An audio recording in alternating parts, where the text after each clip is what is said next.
Hello, Phil here from Wings of Pegasus and welcome to another analysis video. If you enjoy this video, please give it a thumbs up and subscribe.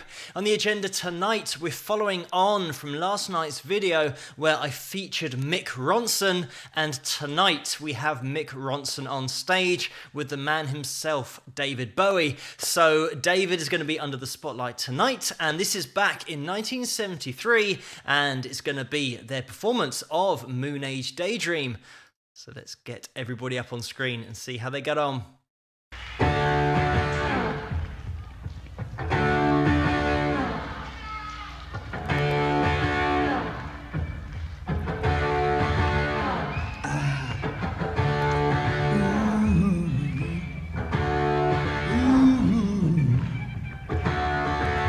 an alligator. I'm a mama, papa calling for you. I'm the space invader. I'll be a rock and roller bitch for you. Keep your mouth shut. You're squawking like a big monkey bear, and I'm busting up my brain for the world. No, I am. Keep your electric eye on me, babe. Put your ring up to my head. Press your space close to mine now. Freak out in the Moon Age Daydream. Oh yeah. Don't fake it, baby. Lay the real thing on me. You know the Church of Manor, such a holy place to be. Don't fake it, baby. Make me know you really care. Make me jump into the air. If you dare, keep your electric eye on me, baby. Put your ring onto my head. Press your space close to mine now. Freak out in the Moon Age Daydream. Oh yeah.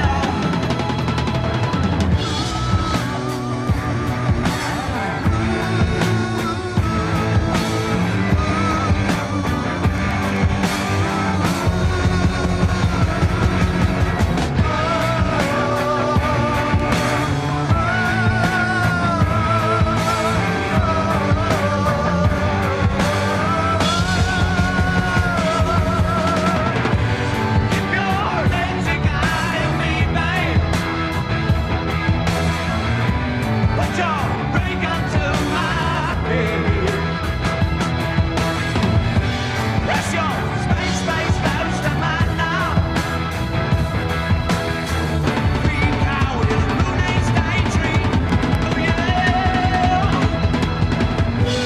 Keep your electric eye on me, babe. I'm just going to jump in here. It's great when they double up with that lead vocal, and also the way that it has been pre-worked out how many steps it's going to take to get to that lead vocal mic. So everything's so well planned, and that's just something that you got with David and his stage show and the performance that he would put on. There's so many different aspects to it, but his whole persona, the mystery around him as well, with these different characters, and most notably Ziggy Stardust like we've got here, and here we've got the backing band of the Spiders from Mars as well, which I mentioned yesterday. But the first thing that I want to address from an analytical perspective is David's voice and the expression that he's got within his voice. Obviously the tone, the things that make David's voice unique is exactly the same as what makes everybody's voice unique, in that his resonance chamber of his head is different to everybody else's, but also the tone that he makes due to that resonance chamber. But there's a couple of really important things that I want to point out about David. One of those is the technique I mention all the time on this channel, and that is vibrato. And David's unique vibrato that he has on his vocal. His vibrato was quite wide in terms of the pitch that he's covering, and he went above the note with his vibrato. A lot of singers just go below the note with their vibrato. So you've got your starting pitch and then you go below that. Whereas once you start to go above the pitch of the note that you're singing, it makes it even more dramatic. It's another thing that you'll find in classical singing, and sometimes some singers who classically really go wide with that vibrato. And when I say wide, I mean they go above the note by quite a way and they go below the note by quite a way. So as a quick example of that vocal vibrato, if I'm singing a note and I'm just going to dip below the note, it's going to sound like this, going up. I'm taking that first note, and I'm just dipping below it. If I go above it, it's going to go up. And you can hear how wide that vibrato is, but how different it sounds to the first vibrato that I sang with. You generally get that in heavier genres of music, in terms of hard rock and metal or classical singing, where you do get some classical singers that go really wide with that vibrato to the point where you almost lose the note. So if I'm singing and I'm going, it's like, well, where's that note gone? I'm just now doing vibrato so wide, and you can almost hear the top note that you're going to with the vibrato.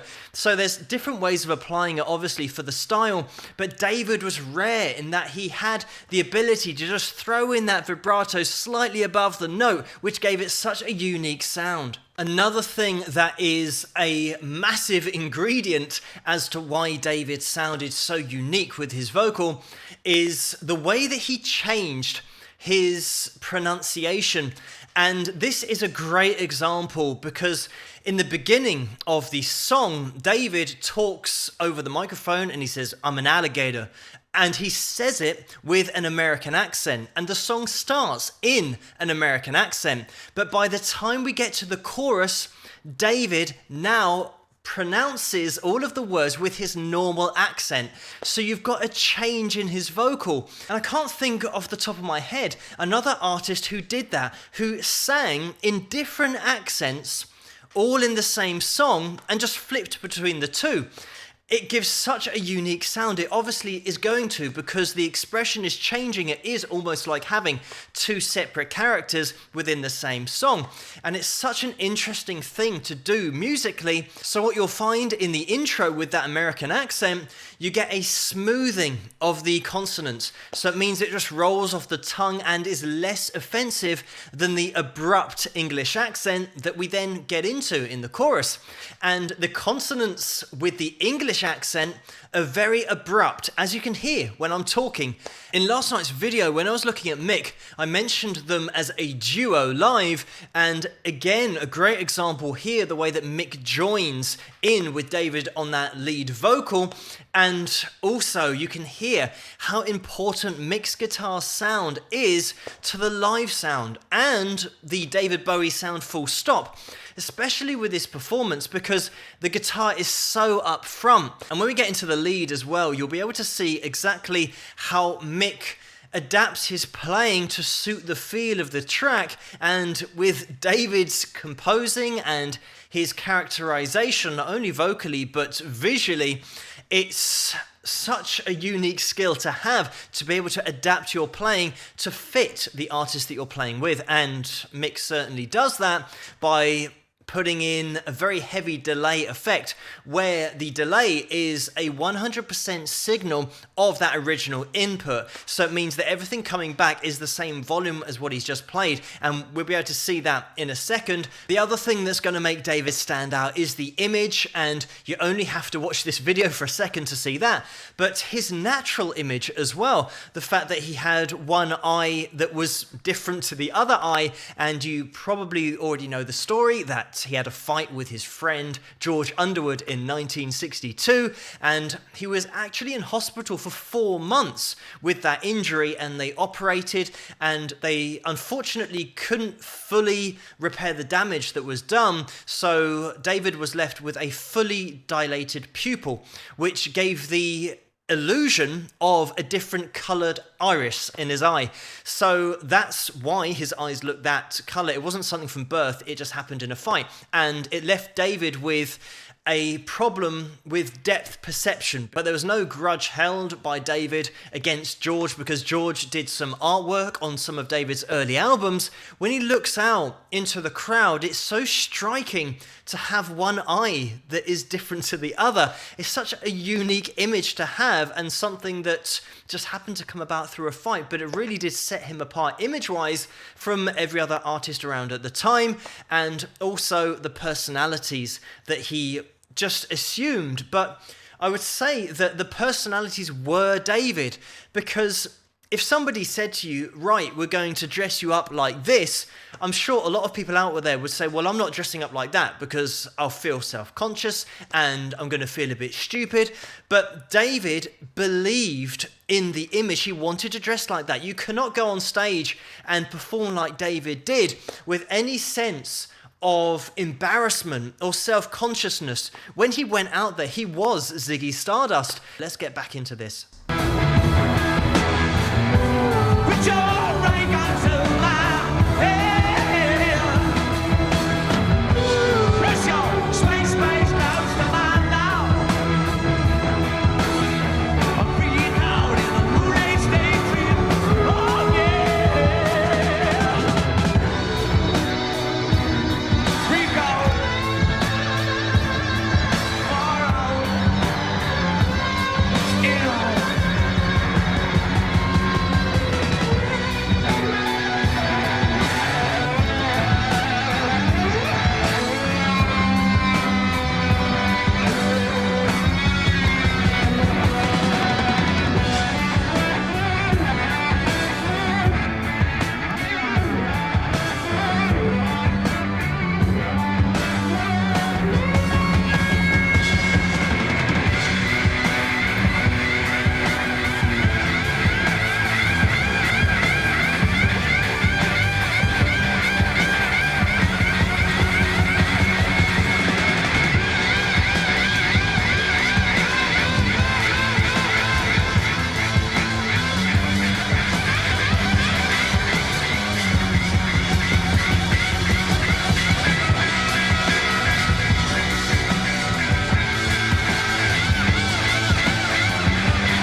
And there we have it.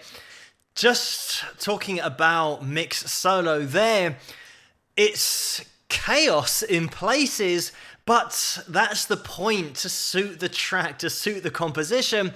It just fits in there so well. And that delay that I mentioned earlier, that feedback that's coming back at 100% and just looping, that wouldn't work with any other composition. But because the dynamics here were absolutely open, laying into it, and we've got such solid backing as well. And just while I'm mentioning the drums and the bass, we've got Woody Woodmansey here on drums and also Trevor Boulder on bass. Quick shout out to those two guys, because I always say it starts with the rhythm section with the drums and bass, and they are so solid throughout this whole performance, and that's why everything can just sit on top so perfectly, and the atmosphere is just kept the whole time. Visually stunning, but also musically stunning. You don't really analyze what's going on, like the dynamics and the fact that we've also got keys in there as well that fill in the space just underneath Mick's guitar.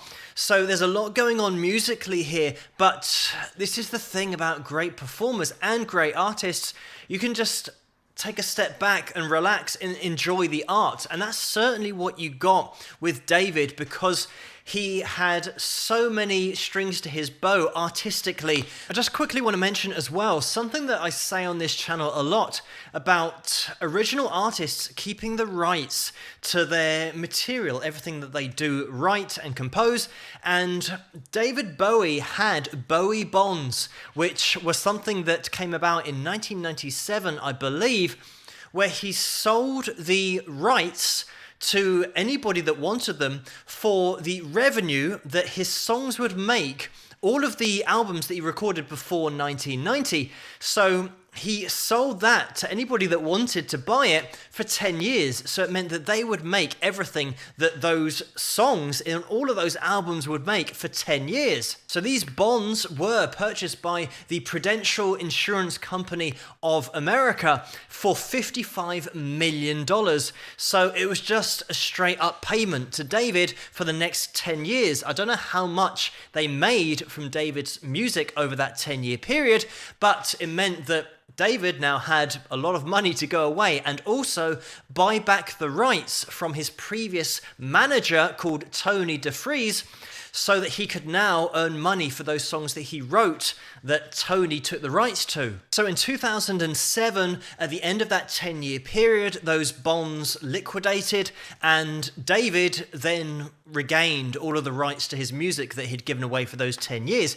So he just got a lump sum and gave up his rights to his music for 10 years, but then got it all back. David is one of the legends of music, and it's impossible, like I said, to go through all of his achievements, all of his successes throughout his life. But for me, he's somebody who started out, like I said at the beginning of this video, in the 60s, joining bands, really trying to make something of himself. He had such a drive to not only study music and being able to sing and play instruments, but also getting into the theatrical side of making shows and making theatre out of music. And that's something that David did, and really opened up the doors to so many different ways of performing live, especially with image as well. So he was such an innovator for the time. He was just a trailblazer in so many different ways. But let's not forget as well, a fantastic songwriter and composer and arranger. He was just the full package. But thank you so much for suggesting this video for me to take a look at, and keep those suggestions coming in the comments below. Let me know what you guys think, and if you like this video, please give it a thumbs up and subscribe. And I'll see you guys at the next one. Rock!